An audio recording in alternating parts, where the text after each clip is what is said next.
Pentagon, the day before 9/11, Secretary of Defense Donald Rumsfeld declared war, not on foreigners. The adversary is closer to home.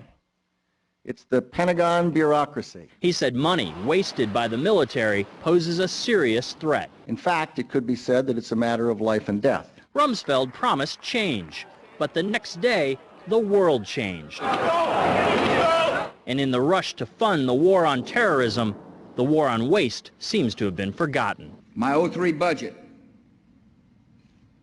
calls for more than $48 billion in new defense spending. More money for the Pentagon when its own auditors admit the military cannot account for 25% of what it already spends. According to some estimates, we cannot track $2.3 trillion in transactions. $2.3 trillion with a T.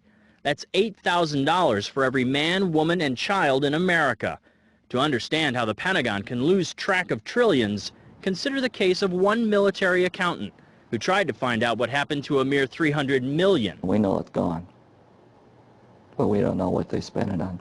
Jim Minery, a former Marine turned whistleblower, is risking his job by speaking out for the first time about the millions he noticed were missing from one defense agency's balance sheets. Minery tried to follow the money trail, even crisscrossing the country looking for records. The director looked at me and he says, "Why do you care about this stuff?" It took me aback, you know. My supervisor asked me why I care about doing a good job. So. He was reassigned and says officials then covered up the problem by just writing it off.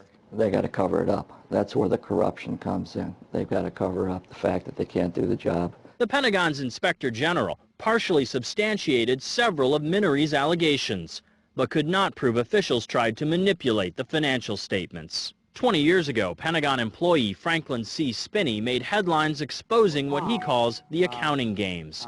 He's still there, and although he does not speak for the Pentagon, he believes the problem has gotten worse. Those numbers are pie in the sky. The books are cooked routinely year after year after year. Retired Vice Admiral Jack Shanahan commanded the Navy's Second Fleet the first time Donald Rumsfeld served as Defense Secretary. With good financial oversight, we could find $48 billion in loose change in that building without having to hit the taxpayers. In the 2.5 minutes since this report began, the Pentagon has spent nearly $2 million, and it may never know where 25% of those tax dollars went.